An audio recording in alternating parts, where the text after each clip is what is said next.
Playing for glory, Arsenal when.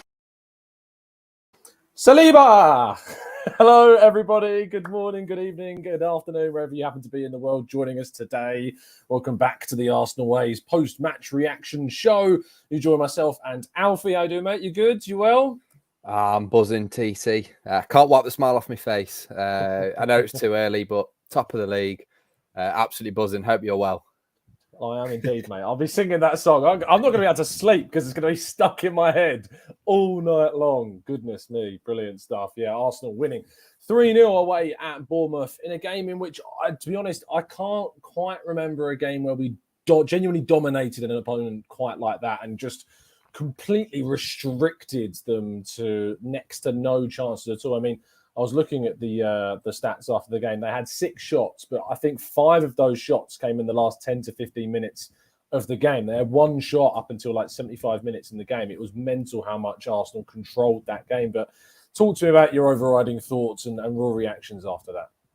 Yeah, I think the first word that comes to mind is domination from the it's first. Not Saliba, surely it's Saliba. Well, it's Saliba. Well, I'm like I say, I'm not going to be able to sleep. It's my favourite thing about the Saliba chant was when they just stopped. He comes up with that, and yeah. I mean, you'd never know that is a striker's finish. It's goal of the season for Arsenal already, and hopefully wins the whole thing because what a strike, but.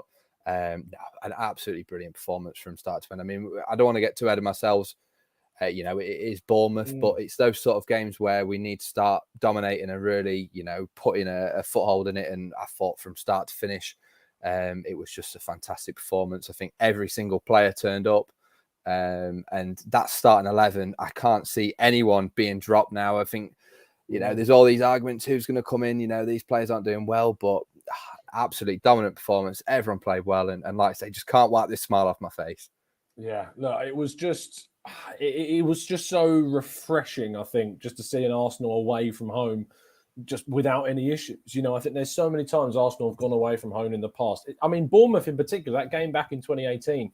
When we lost 2-1, grinding out to get a first goal, and then Bournemouth get one, and then Arsenal crumble and they concede another 4 minutes later and lose the game 2-1. I don't get that feeling about this Arsenal team, and I know that we're going up against sides at the start of this season. I say going up against teams, but, Crystal Palace away is an incredibly difficult place for not just Arsenal, but lots of teams to go to. And we've gone there and taken a good 2-0 win. We then play a Leicester side that, sure, are not the Leicester that they were a couple of seasons ago, but put 4 past those guys as well. And then, of course, going into this game, we just calm the nerves of all fans straight away. Quick start, no languishing, no kind of worrying about what the opposition might do, just fully focused on our own game. And obviously that's where the goals came from. The first 2 goals, of course, coming from Martin Ødegaard. The biggest kind of challenge to him this season has been add more goals to your game. Well, that's got on a massive way, hasn't it, to starting off his season perfectly. Yeah, in the right place at the right time. I mean, the first goal, Martin Ødegaard's credited with the goal, but Gabriel Jesus, that is, I don't think words can describe what he's done. It's something that we've cried out for from a striker. Aubameyang brought the goals, but there was always questions over his technical ability. But I think Gabriel Jesus is just the whole package, and I think the one thing that I'm gutted is he didn't get the goal. Obviously. The offside, I think, looking back, it is offside. Probably should have had one, I think, 10 minutes later. It's very minuscule, but I think if we're being technical, I hate to admit it, but a great finish anyway. But, that would have just topped off the performance because I think he was credited with man of the match from Sky Sports, and I have to agree. Just a brilliant performance. And, I think last season, with no disrespect to Lacazette, we sort of, it was painful at times watching him because we knew he was past his best, but we're getting a striker that's, I mean, at 25, is he? I mean, we expect him to be coming into his prime in 2 years' time. So if he's going to get better, then it's just signs of what's to come, and such a young team and just so exciting for the future.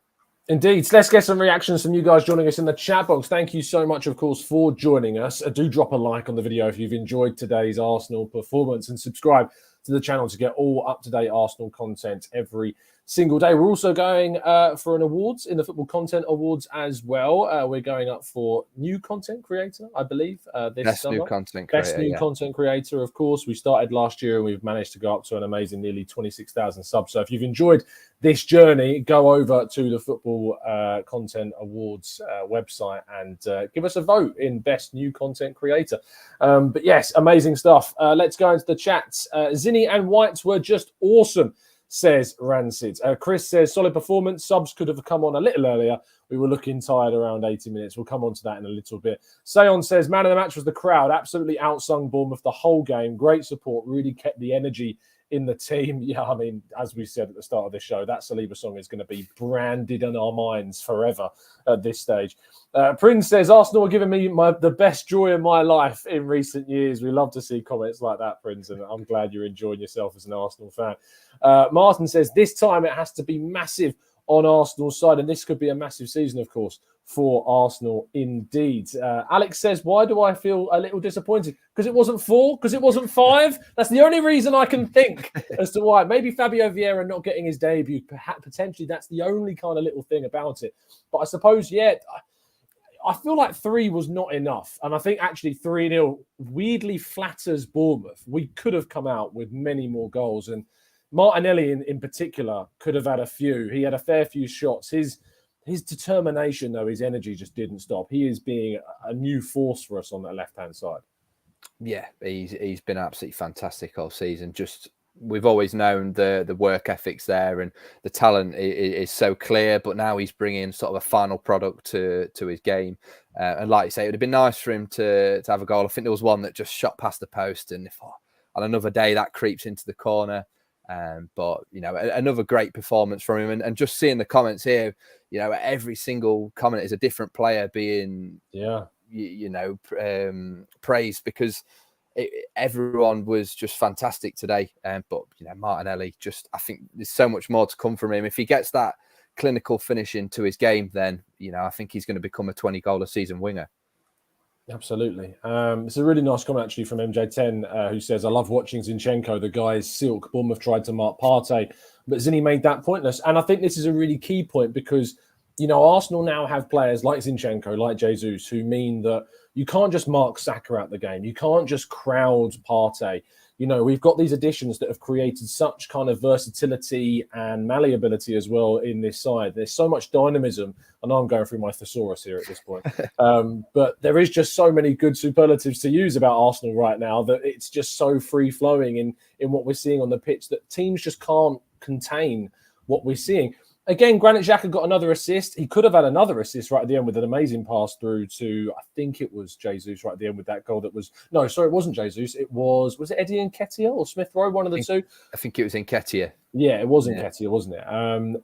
He easily... I mean, Nketiah could arguably be doing that little dinked finish that Jesus tried to get his offside goal. But yeah, that left-hand side, we've talked about Martinelli, but Xhaka and Zinchenko, those two have just partnered brilliantly. Yeah, and, you know, last season it was all about the right-hand side. This season we've moved over, and I think that Xhaka is just relishing that role. I think he has done for sort of 6 months, but now it's just, I think that Zinchenko brings the best out of him by allowing him to, you know, freely move forward. And just he's been a breath of fresh air. It's almost like bringing a new Granit Xhaka in, because obviously the old one was so heavily criticised, sometimes unfairly. You know, sometimes the mistakes were so costly, and, you know, I think some of the criticism was sort of brought on by himself. But, you know, now it like I say, it's just a new Granit Xhaka, and just been so good to watch. But Zinchenko, I think the technical ability that he, you know, possesses. I think when Kyle Walker said that he was top 3, you know, at Man City for technical ability, people laughed at him and thought, well, this is the second choice left back. But, you know, we watch him, some of the stuff that he tries. I think he tried a little drag back in the first half, give me a heart attack when he lost it, but he wins it back so quickly. And I think that was one thing that was said about his defensive game. But from what I've seen so far, he just seems such a complete footballer, and playing him at left back is sort of, you know, I think that's bringing out what Arteta wants to play, because, you know, he's playing left back, but for most of the game, he's almost in that central midfield role alongside Partey. Indeed. Right, we've gone long enough in the day without mentioning Saliba. So let's talk about Saliba. I mean, his goal was obviously fantastic. We can talk left, right, and centre about how good a left-footed strike from that position on the field, just curling above the keeper into the side netting. But not only that, defensively again, his pace, his recovery speed, his timing of his challenges. In the first half, he made 63 passes, and guess how many he completed of those 63? Do you know what? I'm going to say 62.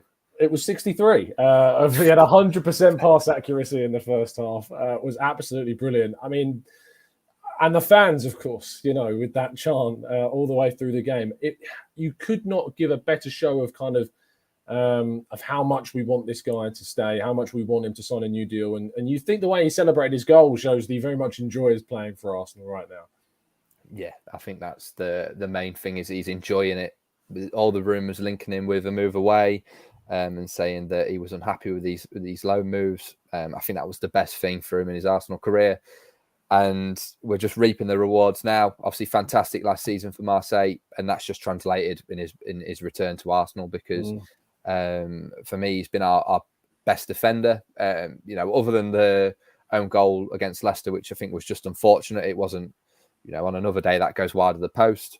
I think he's just been, I don't want to big him up too much, but he just looks so, he's like a Rolls Royce at centre half. He makes it look so easy, and some of the tackles and interceptions he makes, it's like he's not even got out of second gear. He's that good. So I think it's just, you forget as well, 21 years old. It's just so exciting being an Arsenal fan, at this moment in time. And long may he stay an Arsenal player.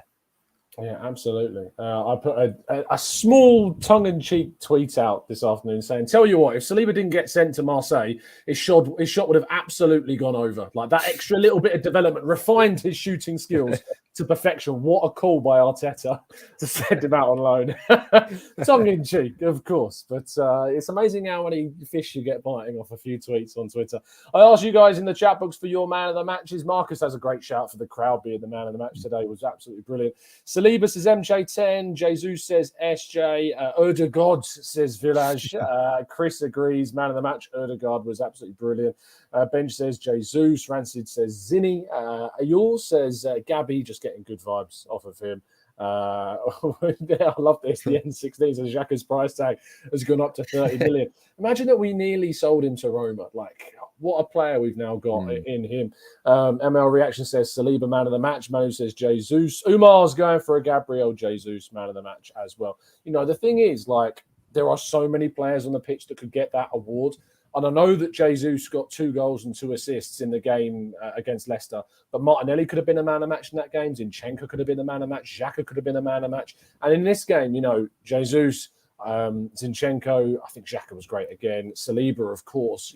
There are so many players that Ødegaard I haven't even mentioned. There are so many players that could get the man of the match award. And I think that is a crucial part of what makes this Arsenal team tick, is that there isn't one player standing out. They're all really strong. Yeah, I think on a couple of seasons ago, Martin Odegaard scores 2 goals. It's a no-brainer. He gets man of the match. But, them 2 goals, I think he had a fantastic game. He created a few chances. I think he's just so calm on the ball, and the way that he makes sort of I just think he's a fantastic footballer. But I think for me, Jesus was man of the match. And what did he come out of the game with? 1 assist, which... it's one of those ones where I think he's wanting to take the shot on, and it comes off as an assist because he was just that good. And like you say, it's just a testament to how Mikel Arteta has got this team playing, because every single player knew what they were doing. It seemed like as soon as we lost the ball, we were relentless, pushing Bournemouth. I remember a point where I think it might have been Lloyd Kelly was trapped in his corner, and we won the throw-in right in the corner, and you think that is just the sort of team that Mikel Arteta's wanting, and seeing the determination from every single player, it just rubs off on us as Arsenal fans. And no, brilliant performance, and fingers crossed it continues, because what a run we've got going. Like I say, I don't want to get too carried away. Like you said earlier in the stream, there's no easy game in the Premier League anymore. I think the business that some of the lower league clubs are doing is fantastic, and I think that overall the league is much stronger. But we've still got those the classic big six to tackle. I mean, Man United in a couple of weeks, whether you count them as a big six anymore. I think the chance they was you're going down with United, which I very much enjoyed. Yeah, I enjoyed them, but we know that our record at Old Trafford is, as we've seen last season, again another loss. It's sometimes shaky, but I think this is the moment to change that, get that run going all the way to Old Trafford and get a result there. And I think that very exciting things will happen this season. Absolutely. I just want to read you some stats. Squawkers tweeted saying William Saliba's game by numbers: 100% pass accuracy, 100% shot accuracy, 100% long ball accuracy, 83 touches, 75 passes completed, 5 times possession won, 2 clearances, 2 tackles, 2 interceptions, 2 duels won, 1 shot, 1 goal. Tequila! It's just so good. Unreal. Really strong performance from him. And you have to say, White playing in that right back role is going to have to make do with that white back role for him, because he's not getting into the right centre back role from a starting position. And these are the types of players in the big games, especially when we go and play against the big six and we go to Man City, we go to Anfield.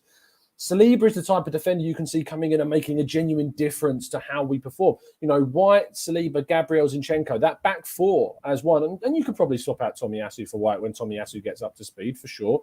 But you can see that back line being able, you would think, to deal with the pressures of what those massive teams have got to offer. And that's been such a crux under Arteta, is that, yes, he's improved the defence. Yes, he's improved how we kind of keep clean sheets. That's why we kept more last season than we have done in I think, 4 seasons we managed to keep more clean sheets then. And you can see that again happening this season, 2 from 3 already. You think that combined with the extra quality of White, of Saliba, of Zinchenko, and of course Ramsdale coming in last summer as well, all of those things is adding up to a strong foundation. Not only then you have Partey and Xhaka playing really well in midfield. And again, the thing is, Partey is interesting me at the moment because I think he's probably the weakest performer of the 3 out of Xhaka, Ødegaard and him. But that's not to say that he's been bad. I know his passing's not necessarily been that on it this season. And I thought he had probably his best game this season today. But it's kind of interesting that we look at a player that should on paper be the standout performer. But Xhaka is being brilliant. Ødegaard is being brilliant in this game in particular. Some of his passing was mad. That Partey doesn't need to have the burden, of Arsenal. Whilst he was great in this game, it's great for me that both Xhaka and Ødegaard are still able to kind of keep up with him. Do you know what I mean? And even outshine him in parts. Yeah, I think that, as you mentioned, on paper, Partey probably should be shining the most out of the 3, but I think it's sort of last season, I think a few times we struggled keeping the ball, and obviously Partey was in that 6 role, was having to defend a lot more, whereas I feel like this season, because we've started to get on top more, and I think each game we've controlled more from Palace to today.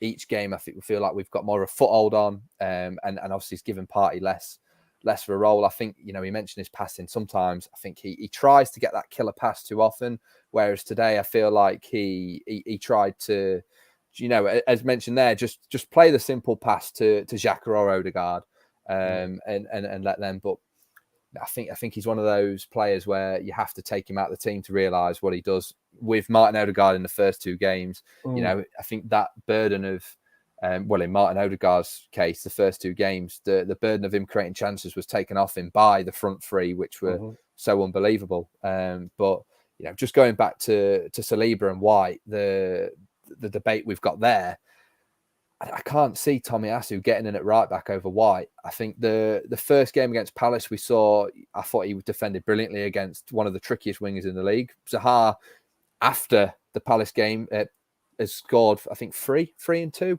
He's got the one at Anfield and 2 today, so shows how good a job he did. And I think today he showed more an attacking sense. Some of his crossing was great. Some of his crossing was a little bit off, but I think keeping that back line, like you say, them getting used to each other and playing with each other is so key. And it's a shame because we've got Tierney and Tomiyasu, who are 2 quality fullbacks, and they're getting kept out the side because we're just impressing so much at the back. So the depth is there, and I feel like you mentioned going to City, I'd be a lot more confident playing the big six, because for once I actually feel quite confident in our back line. Yeah, absolutely. There's over 1,000 of you tuning in over across YouTube and Facebook. Make sure that you drop a like if you haven't done so already. Subscribe to the channel if you're new, and vote for us in the best new content creator category over in the Football Content Awards. We'll be releasing more information about how you can do that, but just going over to the website, you'll be able to find some information about how to do that.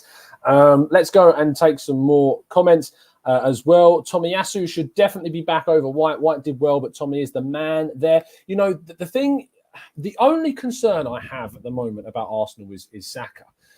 And I don't know what it is, but he just seems quite quiet. And I'm not sure if that's necessarily... I think this is probably his best game with the three. And I know that he obviously contributed to the goal that led to the goal in the Crystal Palace game.